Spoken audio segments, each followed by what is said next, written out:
Пробай да видим. Викам, как, например, като вземеш да купуваш кутя.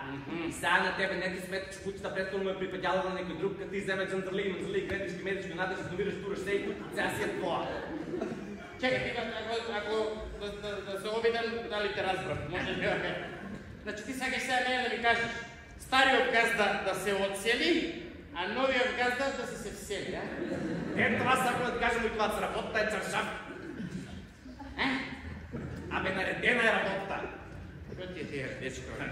От кай научи това е философия? Да, му Никарагва ли го учат така, На факултет. О, ти на факултет ли ходиш, не мога си, браво! На що факултет? Земеделски.